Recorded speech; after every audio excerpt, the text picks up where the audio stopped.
ৰাতিপুৱাৰ পৰা কামবোৰ কৰি শেষেই নহয়। কামবিলাক কৰি আজৰি হৈ আহোঁ মানে কিমান যে সময় হয়।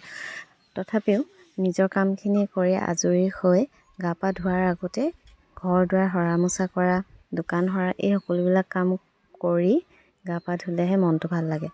আৰু এইখিনি কৰি আহোঁ মানে বহুত সময়ে লাগি যায়।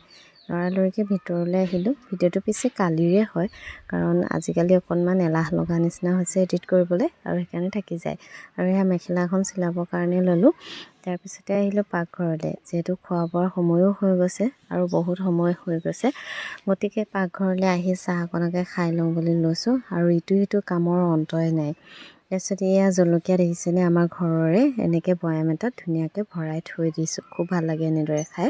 তাৰপিছতে এয়া আনিলোঁ চাহ। আজি কালি ব্ৰেডৰ লগতে চাহ খাই দিলোঁ। আমাৰ আকৌ ৰাতিপুৱা ৰুটি নহ'লেই নহয়, কিন্তু ৰুটি বনাব দেৰি হ'লে এনেকৈ কেতিয়াবা পাল মাৰি থৈ দিওঁ।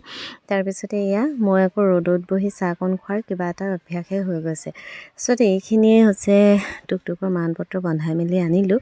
কিন্তু ঘৰখন যিহেতু সৰু, গতিকে বস্তু তেনেকৈ থ'ব পৰাকৈ জেগাও কম।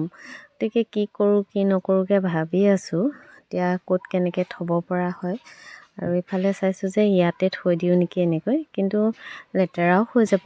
তাৰপিছত বোলো নালাগে, পিছত কিবা এটা আনি চৌকেছ আনি এনেকৈ আৰু ভৰাই থৈ দিব লাগিব। এনেকৈ বেৰত দি দিলেও লেতেৰা হৈ যাব আৰু কেতিয়াবা পৰি ভাগিবও পাৰে। তাৰপিছত সেইখিনি সামৰিলোঁ। সামৰি এতিয়া ভাতৰ যা যোগাৰ কৰিবলৈ লৈছোঁ। আৰু মোৰ সঁচাকৈ বহুত দেৰি হৈ যায় দেই। কি ক'ম আৰু 12টা বজাৰ পিছতহে আমাৰ ভাত পানী খোৱা হয়। কচু, ঔটেঙা, দাইল এনেকৈও কেতিয়াবা খাই ভাল লাগে। মই আকৌ পাল মাৰি থৈ দিওঁ। গতিকে কালি বোলো নহয়, এইবিলাক বস্তু যিহেতু খাবও লাগে, গতিকে খাওঁ। আৰু সেয়েহে ৰ'দতে বহি কামখিনি কৰিবলৈ আহিলোঁ। ৰ'দত বহি কাম কৰিও কিবা এটা ভাল লাগে। আৰু এইখিনিতে বহি লৈ গোটেই কামখিনি এনেদৰে কৰি থাকোঁ। অকলে অকলে কাম কৰিও কেতিয়াবা বৰ আমনি লাগে। তাৰপিছত এইখিনি কৰি এতিয়া আকৌ চিলাই কামলৈ আহিলোঁ। চিলাই কামটো দিয়া দিন হ'ল, কৰিমকৈ আকৌ কৰিবই পৰা নাছিলোঁ। আজি ভাবিলোঁ থাপ মাৰি কামটো কৰি লওঁ, আৰু সেয়েহে মেচিনত বহিলোঁ। মেচিনত বহিলে আৰু উঠিবলৈ মন নাযায়। একেবাৰতে কামটো কৰি ল'লেহে মনটো ভাল লাগে। তাৰপিছত এয়া মেখেলাখন কোনোমতে চিলাই মেলি আজৰি হৈয়ে ভাত পানীকেইটা খাই মাহঁতৰ ঘৰলৈ যাবলৈ ওলালোঁ। কোৰ এখন আনিছিলোঁ, শালি দিয়া মানুহ নাই।